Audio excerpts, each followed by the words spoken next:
एक रात राजा चंद्रवर्मा के दरबार में एक अजीब व्यक्ति आया, काला चोगा, पीली आंखें और हाथ में एक प्राचीन लकड़ी की छड़ी। वह आदमी बोला, महाराज, मैं जानता हूं कि आपके राज्य पर एक विनाशकारी छाया मंडरा रही है। राजा हंसे, लेकिन चाणक्य की आंखों में हलचल थी। वह आदमी एक नाम ले गया, शिवगर्त, एक खोया हुआ गांव जहां से कोई लौटकर नहीं आता। चाणक्य ने पुरानी पांडुलिपियां खंगाली। शिवगर्त एक प्राचीन शमशान भूमि थी जहां एक तांत्रिक को 200 साल पहले जिंदा जला दिया गया था। मरते समय उसने कहा था, जो भी मेरी राख पर चलेगा वो मेरी आत्मा को जगाएगा। और कुछ ही दिनों में राजमहल में अजीब घटनाएं होने लगी।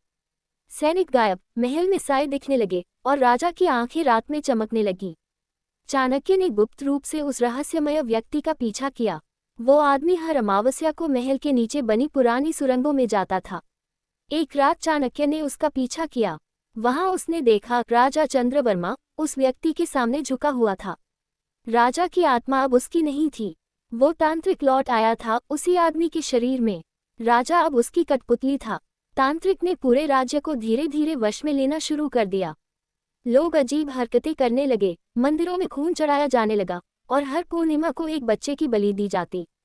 चाणक्य समझ गए, ये साधारण तांत्रिक नहीं बल्कि कालतंत्र था, एक प्राचीन आत्मा जिसे केवल सत्य, त्याग और अग्नि से रोका जा सकता था।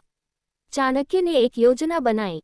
उन्होंने खुद को तांत्रिक के हवाले करने का नाटक किया। अमावस्या की रात जब तांत्रिक ने चाणक्य को बंदी बनाया, तभी चाणक्य ने अग्नि यंत्र सक्रिय किया, एक विशेष यंत्र जो केवल तांत्रिक आत्माओं को भस्म कर सकता था। तांत्रिक चिल्लाया, तू मुझे नहीं रोक सकता ब्राह्मण, मैं अमर हूँ। चाणक्य बोला, धर्म की रक्षा के आगे कोई अमर नहीं। जैसे ही यंत्र चालू हुआ, भयंकर चीखों के साथ तांत्रिक और उसका शरीर भस्म हो गया। राजा मुक्त हुआ, लेकिन उसके बाल सफेद हो गए जैसे वो वर्षों बूढ़ा हो गया हो। राज्य में शांति लौट आई, मगर चाणक्य ने सुरंग को सील करवा दिया और कहा, जब जब सत्ता लोभ में अंधी होगी, अंधकार लौटेगा। और कहते हैं, हर 50वें वर्ष उसी सुरंग से एक धीमी सी फुसफुसाहट आती है। चाणक्य, मैं फिर लौटूंगा।